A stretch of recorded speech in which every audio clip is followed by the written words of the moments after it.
Well, good morning, everybody. Good morning and welcome to the museum. That's good. No, you can't. We'll try this again. Good morning. Welcome to the museum. We've got Rod Lovell with us today, and we know Rod well. He was a very generous donor to the museum. He gave us a whole bunch of Orion technical manuals, and most precious, he actually gave us his father's message screamer.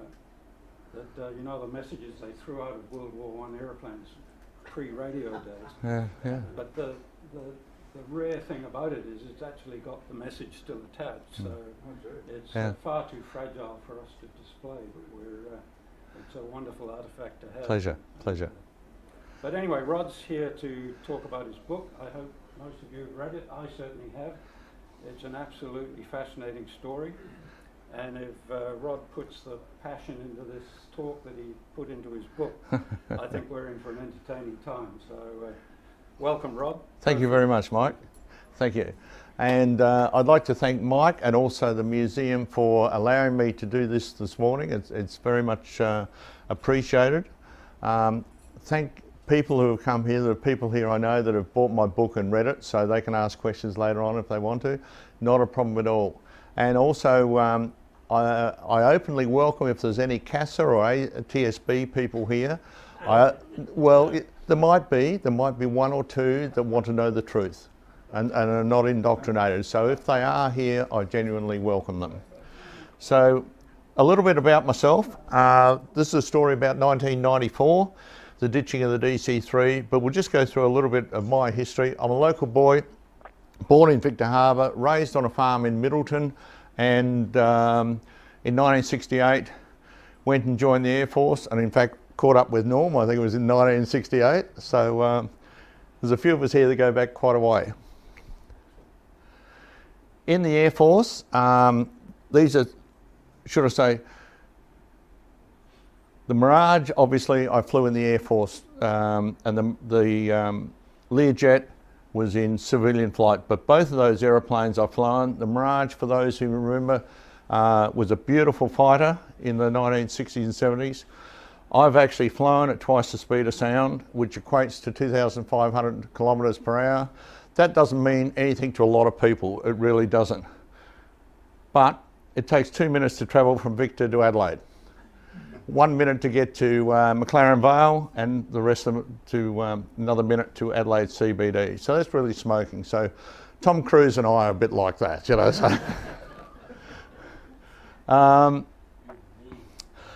I was instrumental in closing two of Australia's international airports. Around 1980, I closed Tullamarine. It's another story which I won't go into now. There was a racehorse loose at midnight, so that's another story in itself. And this story today is about 94 when I closed Sydney International Airport. Norm, again, we used to fly those sort of aeroplanes, Orions. Everybody remembers them from up here at Edinburgh, and they've just been phased out to be replaced by the P8 Poseidon. There's a lot of people in South Australia, particularly down home Victor Harbor way, that remember me, what would we say, doing coastal surveillance, I think is the best way to put it. We never did beat-ups in those days, it was coastal surveillance. Beautiful aeroplane, absolutely beautiful aeroplane.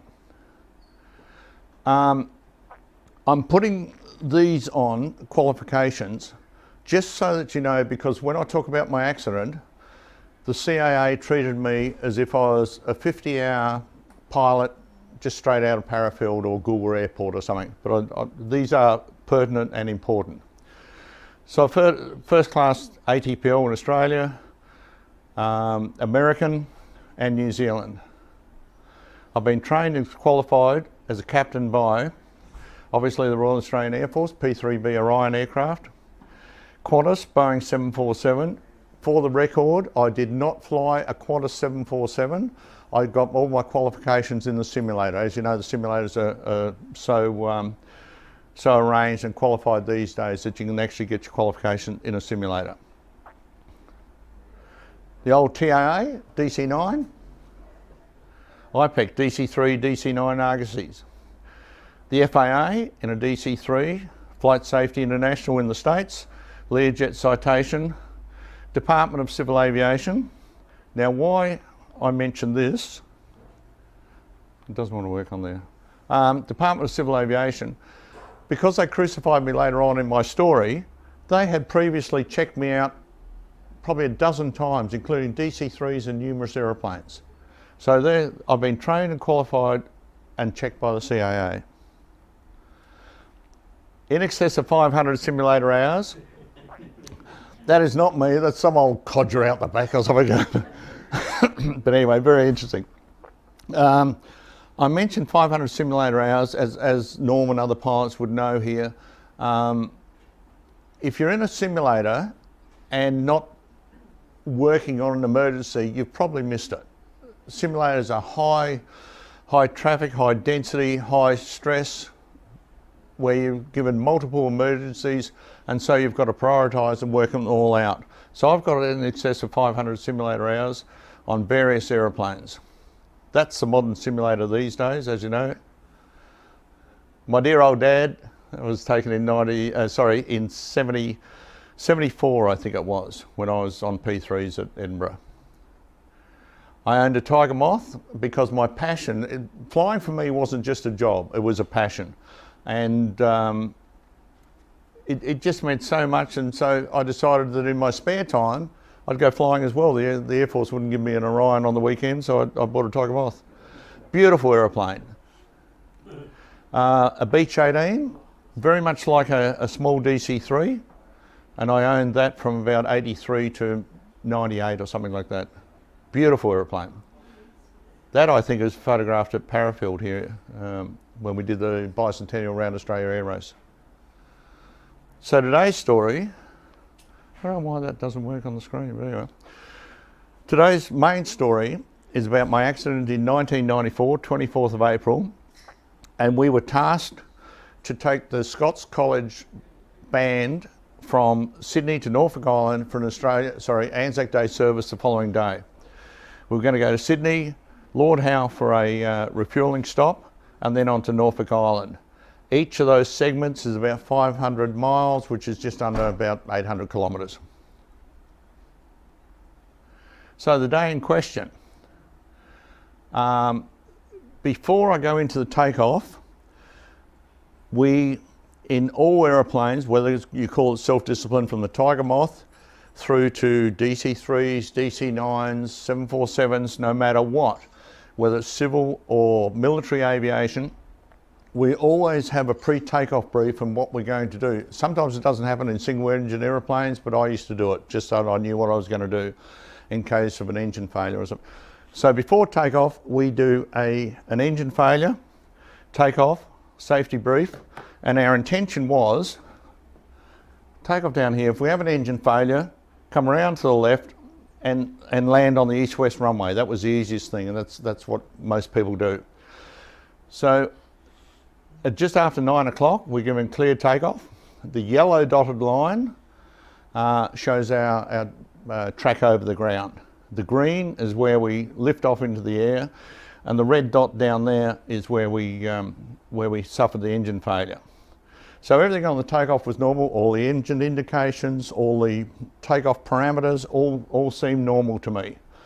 We're safely airborne, and at 200 feet, which was just above the height of the Sydney Tower. Sydney Tower is about 180 feet high, I think. So at about 200 feet, at the red dot, we had a left engine failure. And that was no surprise. No surprise at all. We had briefed on it. We knew exactly what we were going to do 2 minutes before we take off. We were going to shut the engine down, do a left turn, come back in and land on the east-west runway.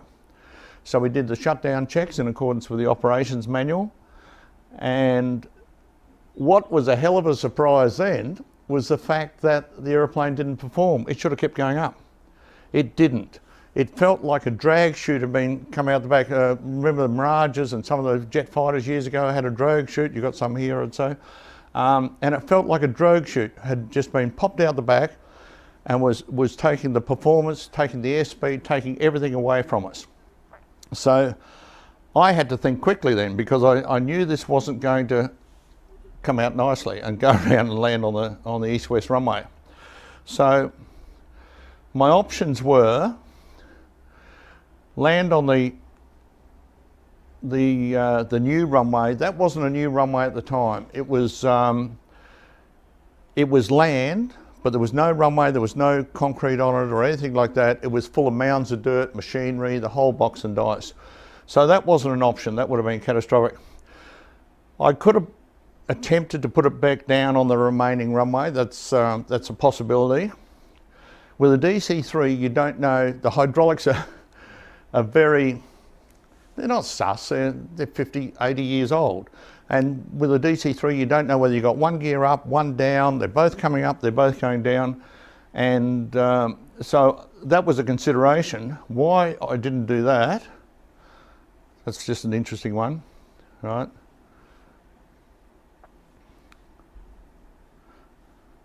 Where I say, oh, we'll be returning shortly. That was at the end of the runway, right? So if I'd put it down and it had been on the belly and I couldn't stop, we would have gone over there. Have a look at all these rocks, sharp rocks above the level of the runway. So they would have just sliced the fuel tanks open and we would have been fricasseed, as I say. So that wasn't an option. So going back to this, I'll just mention too, all this, I'm taking quite a bit of time, right? I had 46 seconds from the time the engine failed to in the water. That's not, and I just in mentioning Sully had 208 seconds, right? That's fairly important. So I had to think what to do very quickly. And naturally, being an old P3 pilot, what do? Normal day, we practiced ditching hundreds of times. And by practicing, we didn't contact the water, obviously. The water's down there. We'd say 2,000 feet or 5,000 feet, we're going to come back and configure the aeroplane and approach it, and the simulated seawater level would be at 5,000 feet. That's very important, and I tell you why, because ditching an aeroplane is entirely different to crash landing an aeroplane. Entirely. You've got to set it up differently, you've got to approach differently, and as I say to people, unless you practice it, I don't even know whether I'd attempt it, because it is so different. But anyway, we'd have practiced it hundreds of times in an Orion, so to me it was the only, I'm given a nice slice of water there and an aeroplane, so set it up and ditch the aeroplane. It wasn't a problem at all. In the back of my mind, again, I reiterate 46 seconds, in the back of my mind is protecting the passengers, saving the passengers, sacrifice the aeroplane. You probably may have flown with people who think, they always think about protecting the aeroplane. Stuff the aeroplane. Look after the people. They're fairly important, those people. So we ditched down there. In the back of my mind was this. Now, if anybody remembers it, 1980, a Super King Air at Sydney Airport took off on the east-west runway. He had an engine failure and tried to make it back to the runway. That is actually the threshold of runway 34, the opposite direction to which we were taking off. And as you can see there, impact point is just a few feet below the runway, wreckage, and that was very sad. That's in the back of my mind the whole time. 13 people died, including a 1-week-old baby. And that was such a powerful force in my mind as to how I was going to conduct the ditching. That's a 3D view of our track over the water. We ditched in that position. I intended ditching about 50 metres away from the new runway. The reason being, I thought, well, survivors, if there was survivors at that time, that they could climb up onto the runway. I thought, well, that's a fair cop. I knew this other one had rocks all around it. I didn't know what the new one had. But what I didn't know was that the new runway, and they probably do it around the world now, I don't know, had an anti-wave protrusion on it. So the concrete barrier came up like this. So that's the water out there, and that's a runway here. About a metre out, about 10 foot above the water level, they went like that, and that's an anti-wave surge or whatever it is to stop the waves crashing over the runway. Fair enough, but I didn't know that, so all my thoughts about the passengers climbing aboard. In fact, the passengers eventually had to be rescued by firemen who put ladders over the side. This is a very interesting photo for lots of reasons. That's just obviously seconds after we ditched. I'm still in the cockpit. That person up the top, I won't call him a gentleman, that person up the top is a co-pilot, our co-pilot. Just behind us, just here, there were media people. And when we hit the water, I turned around and expected to see carnage. I expected to see arms and legs and blood everywhere. I really did. I was incredibly rewarded by seeing these kids stand up, putting their life jackets on. There was no panic. If you watch Air Crash Investigation, which I do, I think it's a very good show, but they show all these people, you know, and there was none of that. Everybody standing up, incredibly disciplined, and that they're commended because of their actions on that day. But the media behind me, the cameraman, a guy by the name of Chris Pavlich, we only learnt this about 2 months ago by people who were actually on board the aeroplane. There was I won't go into it, but we didn't not have a lot of contact with the college. We had zero contact with the college, the passengers, or anything for lots of reasons, which I won't go into now. So Chris Pavlich gets up, races down the centre of the aircraft. He's pushing kids and women aside so that he can be in the first boat, to be in this boat here, to turn around and take that photo. Right? He's a real hero, that guy. And he won the award for that. He won the Wakely Award for Photo of the Year, News Photo of the Year or something. So he's a real hero. The other guy on board, the other media guy, was a guy called D.D. McNichol. Now there's two D.D. McNichols, I think. There's a senior and junior. I think this was a junior, but he was about 50 or 60. He wrote in the newspaper that when he was on board and we crashed, we went under the water, bounced off the bottom, and came up again like that. And that's all on the net. You can read it there now. You know, that water was 21 metres deep. So, and in the book, as people would know, I said to people, he's watched too many Hollywood movies. This is not reality. It's really not.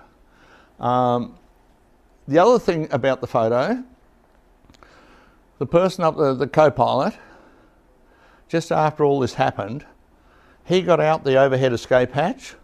He walked along the top of the fuselage and he hopped on the other side of the tailplane, on the starboard tailplane, and went into a rescue boat. Never even got wet. But the interesting thing is, he's part of the crew. And what did he do? He deserted his passengers. I'm absolutely shocked. I don't know whether he was Greek or Italian or something. I'm sorry, I shouldn't say things like that, you know, Concordia and things like that. But he deserted the passengers. I find that unbelievable.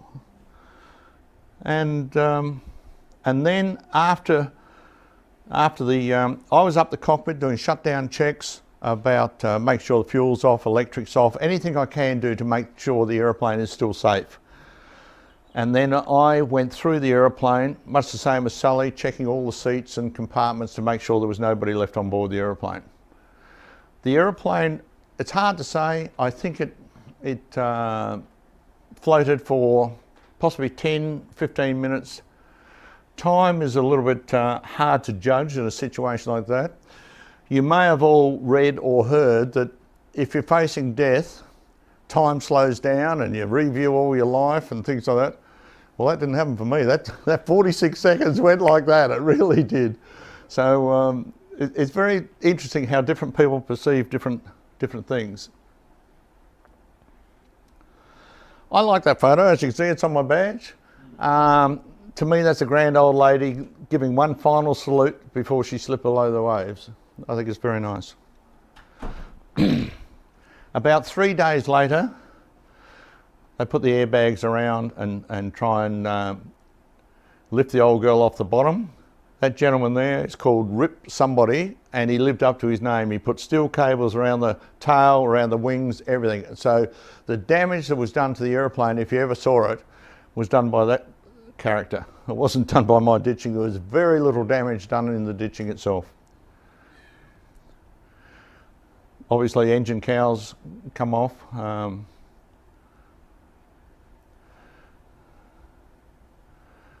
Okay, I shouldn't, we'll get that one in a sec.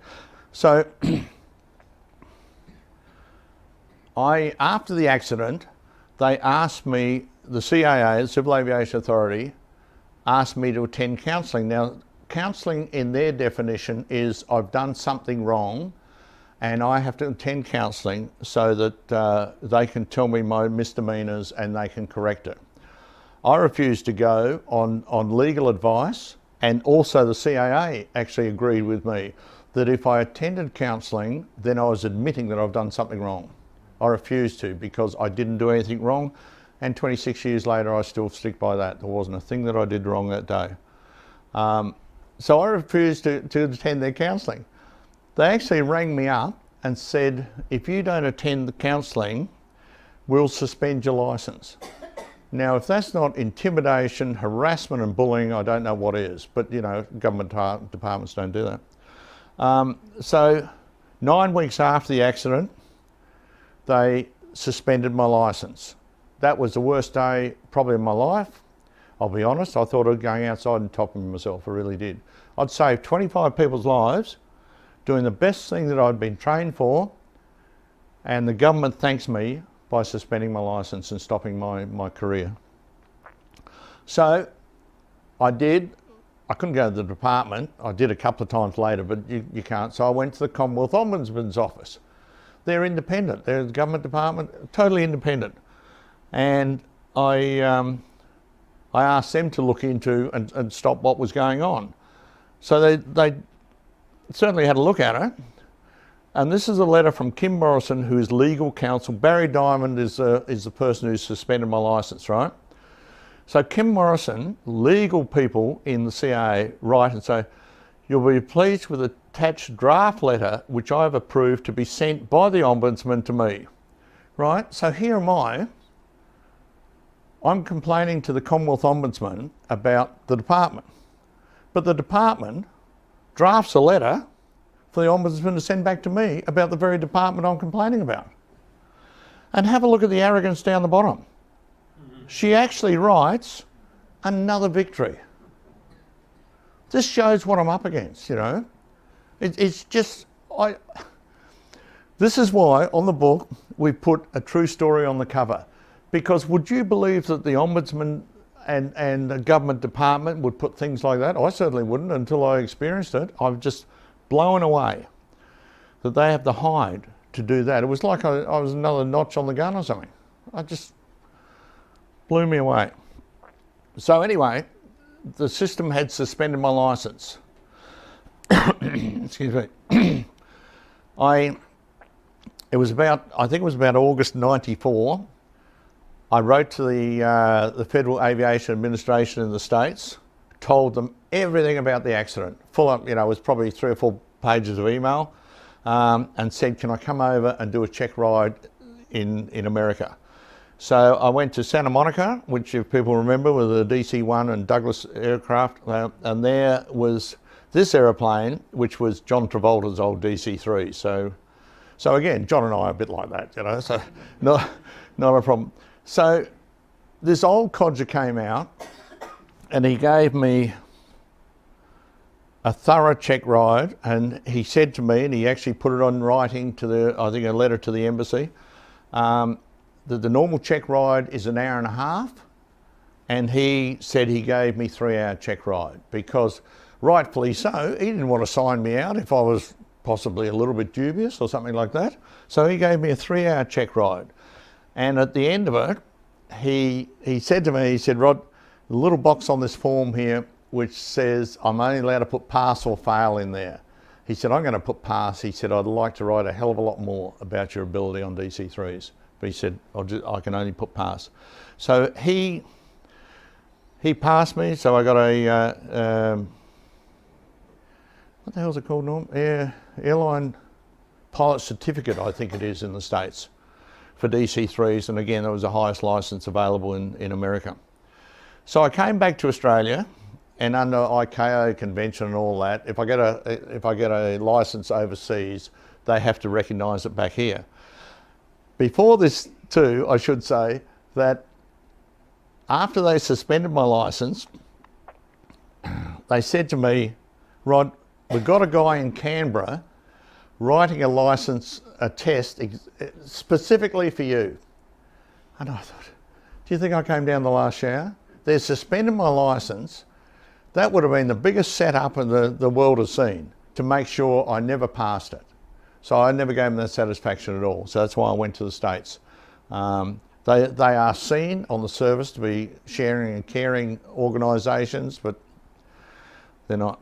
So anyway, I get the licence, come back here, and Barry Diamond, who suspended my licence, right, wrote me a letter saying he's lifted the ATPL and endorsed it, he's lifted, right?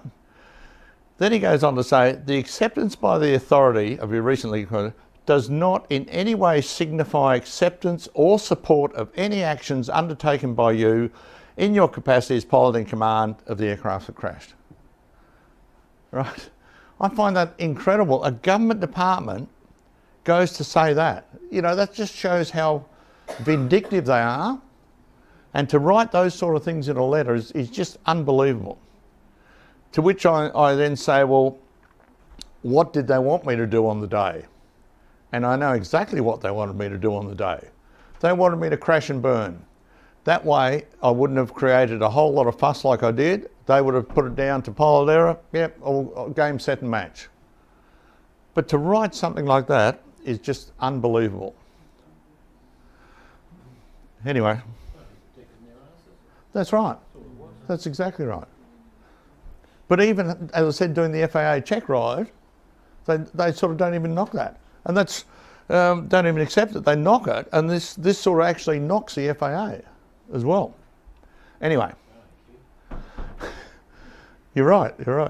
In 1996, I think this was, in the Wedding Sea, which is near the Netherlands, a DC-3 cruising along at 1,000 feet above the ocean had incredibly similar circumstances to myself.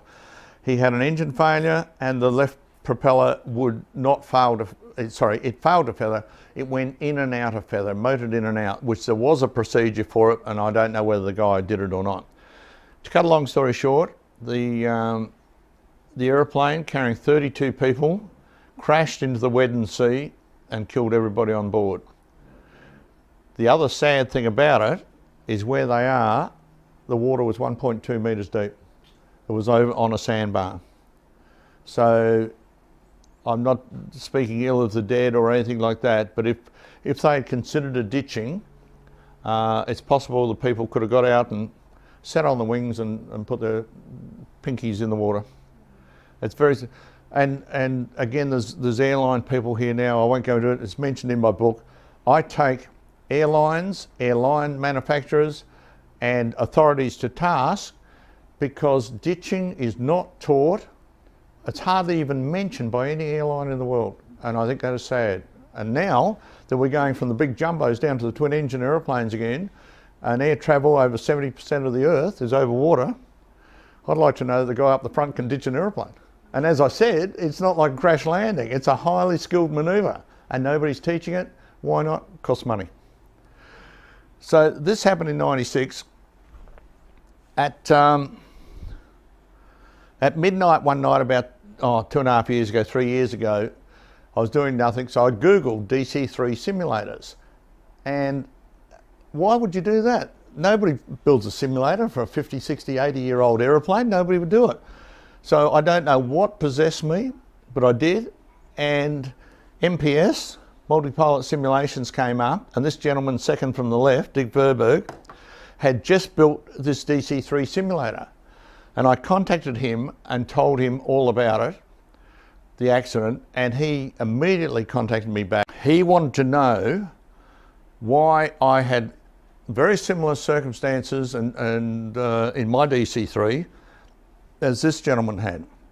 Why the entirely different outcome? So he invited me over, asked me to test fly the DC-3, and Hewitt on the left is the facilities manager, Dick Verberg, Tom Van Huren. He was a Boeing 777 check and training captain for KLM, and he was Dutch Dakota Airline DC-3 check and training captain. So he was in the right seat while I'm flying it. and then the smooth character on the right there. So. Could I ask a question on the photo of the plane in the water? You said that they didn't ditch. They should have considered ditching. How did that actually occur? They're not straight. The plane's largely intact, so how did it end up? It is. I think possibly what happened, and I don't know, the accident report, if you want to see a good accident report, read the report on this, which is available on the net. I would think, remember I said if you get below a certain speed, you lose control and go over on the back. I think that's possibly what happened with that guy. He got below, we call it VMCA, it's a velocity minimum control in the air. And if he got below that, he might have spiraled in, still flat. It may have gone over, but I don't think so. I think he sort of lost control and it's gone in, sort of pancaked in, I think. But he Relate that to a stall. Did he stall it or did he? well, he may have. See, that's what I'm saying. It's not clear in the report. Between 1,000 feet and in the water, it's not clear what the airplane. No flight data recorders or anything in these old airplanes. But there's 2 or 3 photos of this on the net, and the damage. It's broken the back. See, just near the there's the door. There's the rear door. It's broken the back about where the wings are, and there's the cockpit up there twisted to one side. So it's a bit uncertain, Brendan, what he did to get in that position. But I'd say he certainly lost control of the aeroplane, because if you do it in any aeroplane, if you lose control, you've lost control of the aeroplane and what's going to happen to it and everything. That's why, and this is just my view, it has nothing to do with this talk now. You know, there's airplanes, Cirrus and all these things, I think they've got a drag chute out the top. You know, if you have an engine quit or something, you know, you pop the lever and a parachute comes up. I don't know whether I totally agree with that. I'd be very dubious to using it, because as I said, once you lose control, you've got no idea where it's going to impact or anything like that. But that's another story. So in the DC-3 simulator, we put in Sydney Airport, because Dick wanted to know exactly how it was going to work out, and there's the power levers down here, etc. We programmed the simulator. The BASI report alleged I was overweight, so we put all that in. We put everything that they could hammer at us into the simulator. So at 200 feet on takeoff, the simulator quit the left engine, and guess what happened? Absolutely unbelievable. It kept flying up, as it should have done. And Tom, in the right-hand seat, I said to Tom, I said, this is nothing like my aeroplane. Nothing at all. It just kept flying up. So we did in the simulator a left-hand circuit, as I had hoped to do 25 years ago, and landed single engine landing uneventful. And so we experimented then with how I could replicate my drag chute feel and things like that, you know, how the aeroplane just kept going down. So left engine failed on this. In the simulator, we actually did it, and we brought the right engine back to about 800 horsepower. These engines, Pratt & Whitney 1830s, are supposed to develop 1200 horsepower. So we had to bring the right engine back to about 800 horsepower before the situation was identical to what I had. So what I firmly believe at the time, and still do, and this confirmed it, that right engine was not producing the power. So the interesting thing is, nobody would ever believe me. Well, in the report, the BASI report, you can ask for this, you can download it and things like that. And this is the official report. It says the right engine, page 14. With the exception of the propeller governor, no pre-existing abnormalities were found in the right engine. So as far as BASI, the official, it's all okay, producing 1200 horsepower. But 3 years later, I get documents out of the Bureau of Air Safety, which say, now I'm saying this specifically so that you people with a knowledge of engines know. So they say they took the spark plugs out of the right-hand engine and they cleaned them, re-gapped them, and then tested them. right? In that order. That's what they did. They didn't test them as they found them.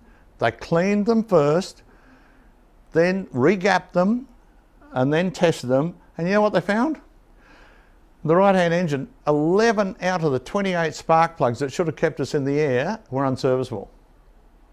So that sort of, I'm no mechanic, but that sort of gives me reason to believe why that right engine was down to about 800 horsepower, right? With 11 out of the 28 spark plugs unserviceable.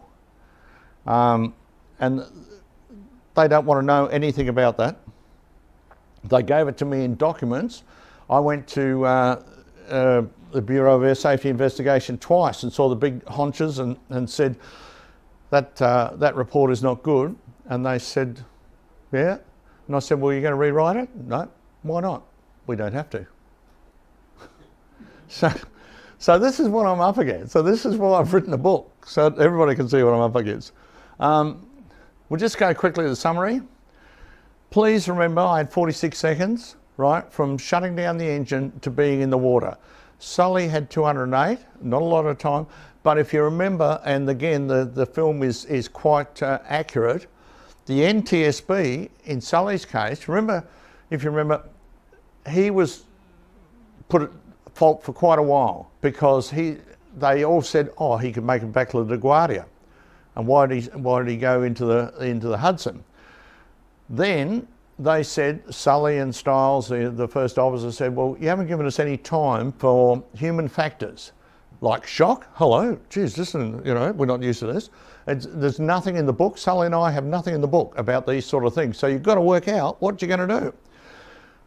In Sully's case, the NTSB gave him 30 seconds of human factors time. Then when they built in the 30 seconds of the simulator, not one person could make LaGuardia. They all had to ditch in the Hudson. So imagine if the system gave me 30 seconds think time. But they didn't. They didn't want to know. It's very unprofessional.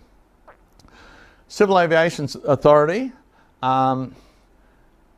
they unjustly, as in all the reasons I gave for suspending my licence were just so full of holes. There wasn't anything there. And they willfully went out and destroyed my career and took my licence off me. And as I said, the harassment I talked about before, it is so wrong. Bureau of Air Safety Investigation, that report, it's fundamentally flawed, it's inaccurate, it omits vital information, and it should be rewritten. That report is an embarrassment to Australia and Australians. If you read the other report into that other Dutch Dakota one, which was a thoroughly professional report. Commonwealth Ombudsman's Office, hey, you know, I got no further words to talk on that. I thought they were a complete arbitrator, independent. So 3 government bodies failed me dismally. I don't know whether they colluded, or I've got no idea whether they colluded or not, but I think it's very sad. Who or what caused the accident? That's very interesting. In my mind, it's very, very obvious.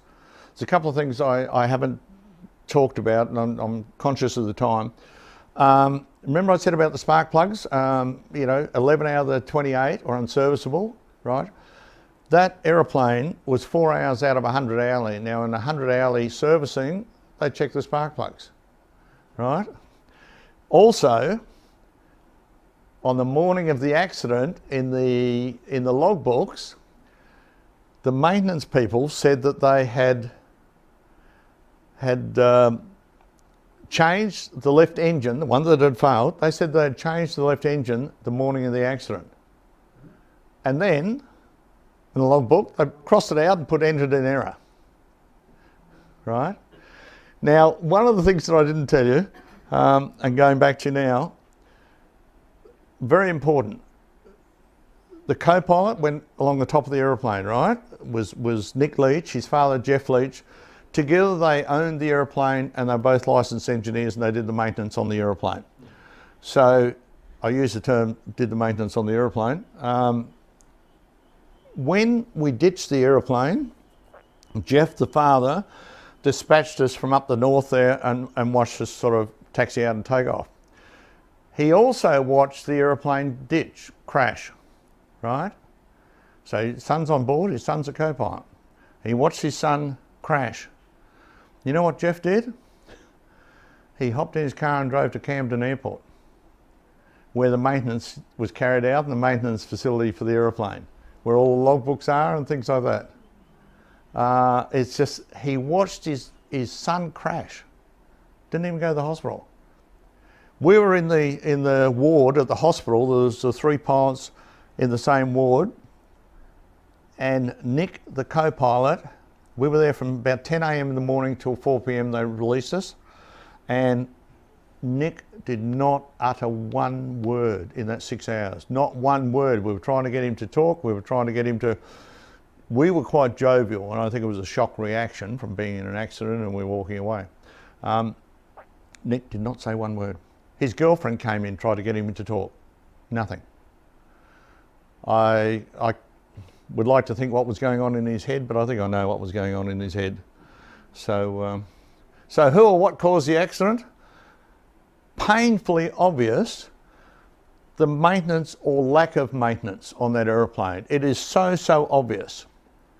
If you read the report and read other things that are in my book about it, it's fait accompli, it really is.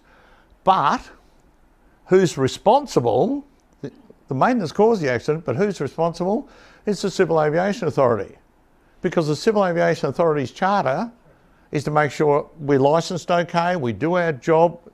Remember I said how many check rides I'd done and things like that, right? So the Civil Aviation Authority is supposed to oversee, but, and I didn't put this in the book, there's a lot of things I couldn't put in the book. Jeff, the father, and I think his name was Dick Wilkinson, who was airworthiness director at the time, they're old school buddies, right? So you can't beat that. You just can't beat that at all. So who or what caused the accident? Some people say, why did it take me 25 years to write the book? Basically, to uncover and reveal the truth behind the sinking of the DC-3 and the sinking of Rod Lovell. Another question which people ask me quite commonly, they said, well, after your licence was... After I got my licence back, I tried to go back into flying. Most of these people here would know Dick Lang up here, who sadly passed away about 6 weeks ago. I was working for Dick Lang before the accident. After the accident, he asked me to come back and do check and training on the DC-3s. Civil Aviation Authority said, you can't have Rod back. And they told her a whole lot of lies about it, about me, as to why Dick couldn't have me back. Now, the interesting thing is, I then later on put on a grievance procedure against the Civil Aviation Authority over this. And the guy that told Dick Lang, he said, I didn't say that at all. I wouldn't say that. But I got copies of his file notes, and he said, I told Dick such and such. So they just lie like you wouldn't believe. And I find that, so I applied for, I wanted to get the RFDS, fly with the RFDS, and that was another interesting one. Long story, I couldn't have it because of that report. And people say, what did you do to meantime? Well, I drove buses, I drove semi-trailers, I drove taxis, I drove forklifts, I drove anything to get food on the table. So this is the one I was telling you about, Mike. I think that's a very good slide, that one. It might take me, it's 26 years now, but stuff them, I'm still gunning for them in a big way. So that's it. That's it in a nutshell. We've got a few minutes for questions, and we've got about 5 minutes for questions before we've got to be out of here, otherwise I'll never be asked back again. David? It sounds like some of these people need to be sued, Rod. What's going on there? Well, I learnt years ago, never take a government department, never take a bank to court, because you'll never win, because they just drag it out, adjourn it until you run out of money. When I went to the AAT, which wasn't in the slide, about my pilot's licence suspension, in '94, a QC cost me $5 grand a day. I never even got paid for that trip, so how could I? So you can't do that. You just, and this is my way now of letting the whole world know, and a lot of my books are going overseas, letting the whole world know the truth now about it. I wouldn't take the government on now, you can't. You just can't afford it financially. So, any more questions? We've got a couple of minutes. Just a couple of quick ones, Rod. What was the reason of the failure of the left engine? All right, quickly to it. There. Rocker arm, right? Each side of the rocker arm, there's supposed to be a washer. One was fitted incorrectly, and it actually lodged around the push rod, the top of the push rod, and had been there, I would say, hundreds of hours, because if you look at this photo, you can see the chafe mark there, where it's actually worn into the push rod. And what happened, it had been there so long, it had actually then started to deform, I guess, to fit around the push rod.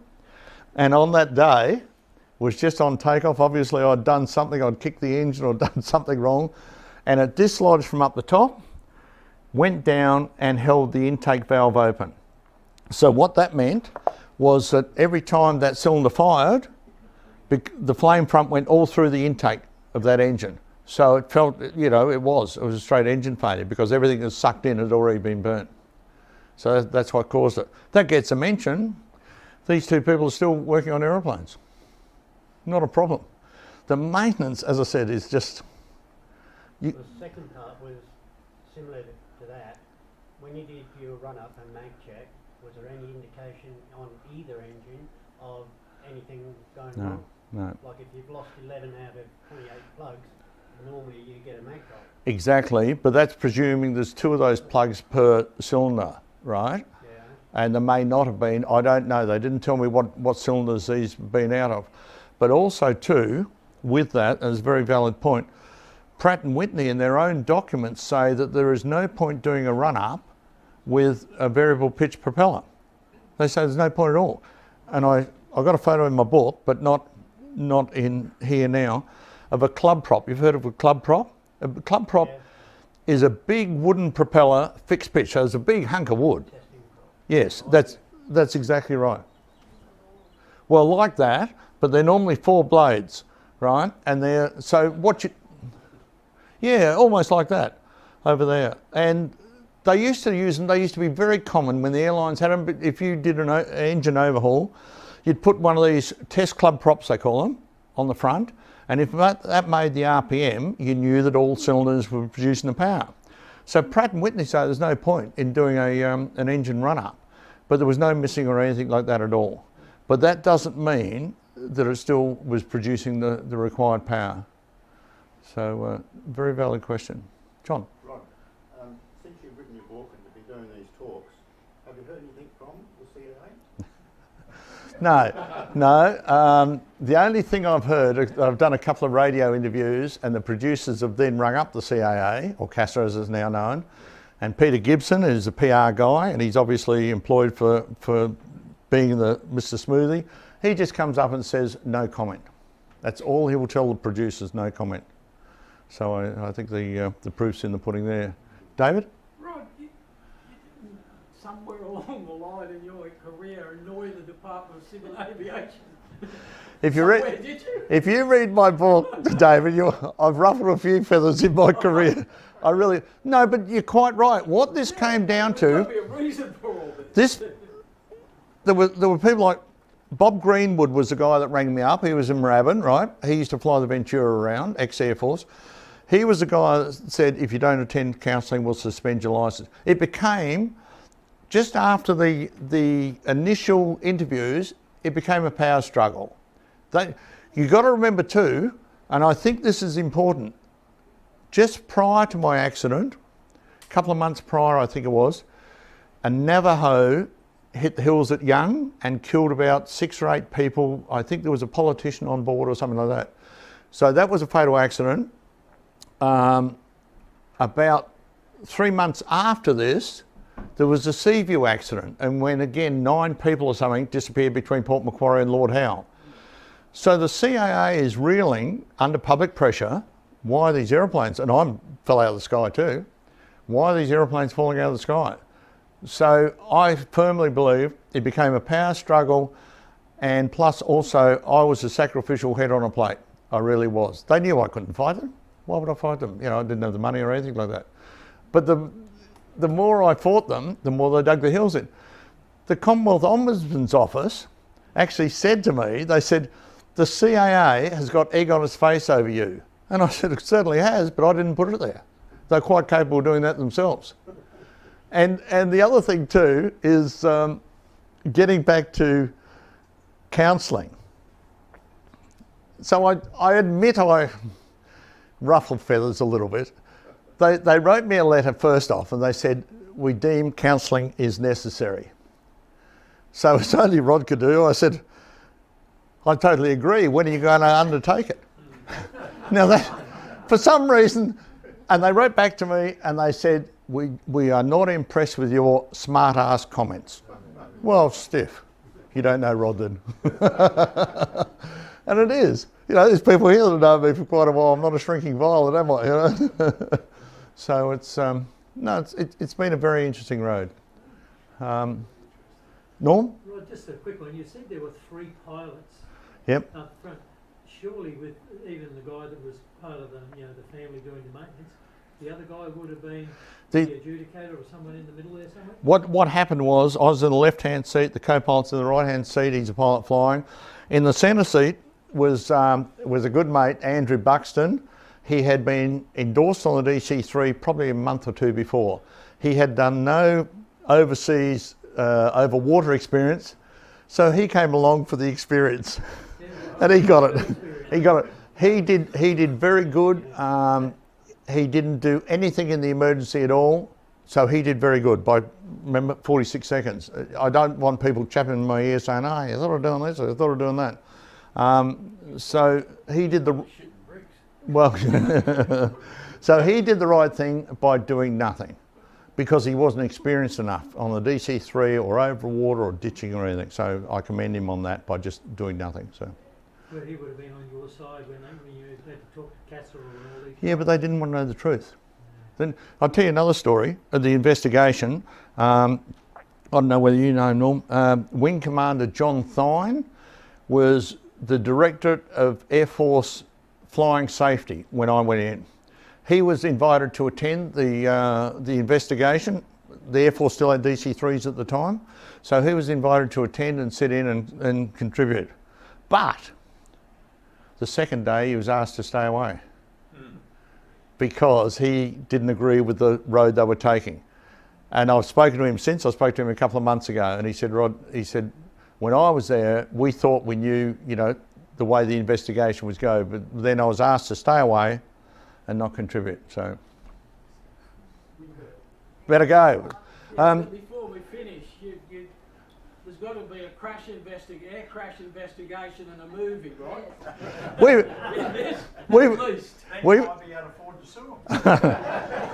were just watching last night Wolverine on, and who's the guys? Hugh Jackman. Yeah. And I said, I'm happy for Hugh Jackman to play me because after all, our bodies are very similar, you know. Well, thanks for coming along. I mean, seriously, that was really fascinating, and best of luck.